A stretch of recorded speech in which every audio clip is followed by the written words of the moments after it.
On November 28th, Lisa's co-worker was suspicious of her absence from work because she had never taken time off like this before, and this time she hadn't come to work for 3 days straight. So she called the police for a welfare check.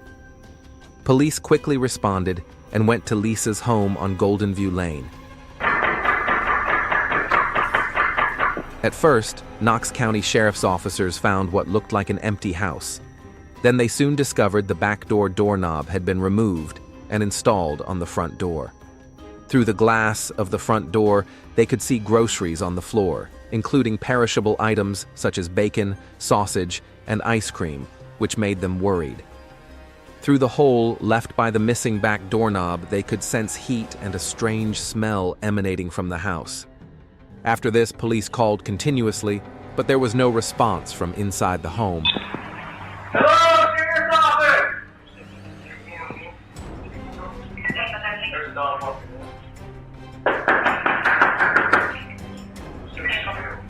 So police decided to use a garage door opener found in one of the family's cars to gain access to the home.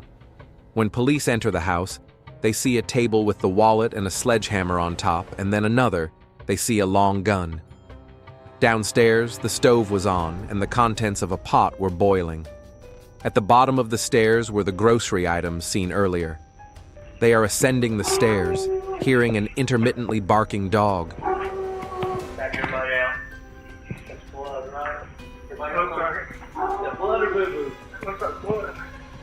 They looked down a hallway. What they saw shocked them. They saw Joel Guy Sr.'s severed hands lying on the floor. Inside the bathroom, they discovered dismembered human remains soaking in a chemical solution. Along with the horrifying scene, police found a large amount of evidence inside the house. Investigators recovered sewer line cleaner, muriatic acid, hydrogen peroxide, several bottles of bleach, a spray bottle, and much other evidence. Inside the house, police found an open suitcase, and inside it, they discovered a note with the name and address of a Louisiana Ace hardware store, along with a handwritten reminder about sewer line cleaner, a clear sign that someone had carefully planned the cleanup. Because of the number of toxic chemicals present inside the house, the Knox County Sheriff's Office hazmat team had to use biohazard equipment to safely remove the materials. The crime scene was so complex that the forensics unit worked through the entire night and into the next day collecting evidence. After discovering the horrifying scene, police faced their first big challenge: finding out who had done this. There were thousands of questions running through the investigators' minds. Who could possibly do something so brutal to them? Then investigators began piecing together what had really happened inside that house. The victims were soon identified as 61-year-old Joel Guy Sr. and 55-year-old Lisa Guy. But as the investigation went deeper, police learned more about the victims. Joel Michael Guy Sr. worked as a pipeline engineering designer, while Lisa Guy was an HR and accounts payable administrator at Jacobs Engineering in Oak Ridge. During interviews with family and neighbors, investigators learned that Joel and Lisa had recently celebrated Thanksgiving weekend with their only son, 28-year-old Joel Michael Guy Jr., and Joel Guy Sr.'s 3 daughters from a previous marriage at their Knoxville home on Thursday, November 24, 2016. This party was also very important because the Guys had recently sold their house and planned to move after this final holiday event. When police found out about this, it made things even more suspicious. At first, police thought Joel Jr. might also be a victim, but when they realized he was missing and his car was gone, their suspicion quickly grew.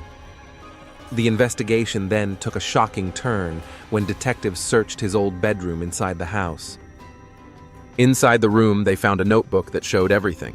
It contained a full, step-by-step murder plan explaining exactly how he would kill them and how he would dispose of their bodies.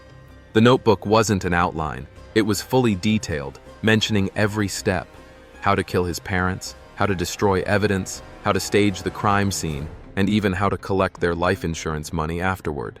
The notebook showed everything, exactly how he would kill them and get rid of the bodies.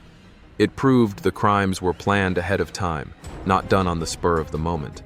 When police found out everything, they immediately started looking for Joel Michael Guy Jr., while other officers began collecting more evidence. Police found receipts, CCTV footage, and shopping records that matched the same chemicals and tools found in the house. After the murders, Joel Jr. went back to Baton Rouge, where he was studying at Louisiana State University, pretending to become a plastic surgeon. But soon after, on November 29, 2016, the FBI and local police arrested him at his apartment. After his arrest, Joel Michael Guy Jr. gave a confession and revealed his motive, which was very disturbing. On November 26th, when his father was exercising in the second-floor exercise room, Guy Jr. suddenly attacked and killed him with a knife. Guy Jr. stabbed his father at least 42 times. While his mother was out shopping for groceries at Walmart, she returned home.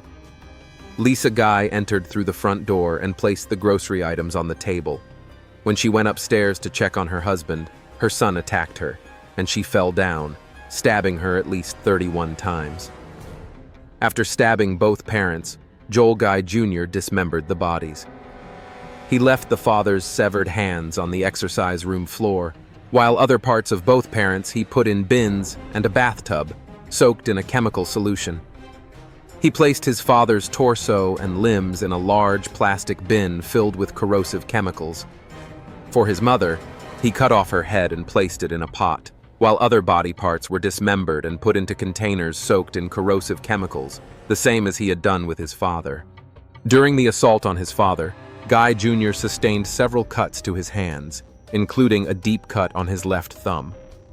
Around 3:30 p.m., he was seen in Walmart's first aid section, buying bandages and ointment for his hand wounds.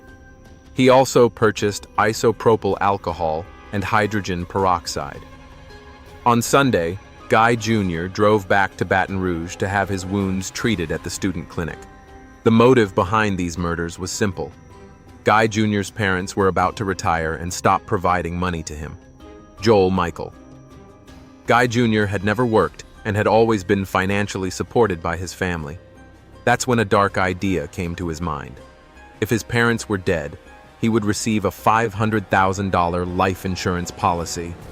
The trial of Joel Michael Guy Jr. began on September 28, 2020, in Knox County, Tennessee. After a trial that lasted just 4 days, in October 2020, he was convicted of both murders and sentenced to life in prison. His legal battles ended in 2023 when his appeal to overturn the sentence was denied. Today, Joel Michael Guy Jr. remains incarcerated at the Northwest Correctional Complex in Tiptonville, Tennessee. If you found this story informative and powerful, don't forget to like the video, subscribe to the channel, and share it with others who care about real stories that need to be told.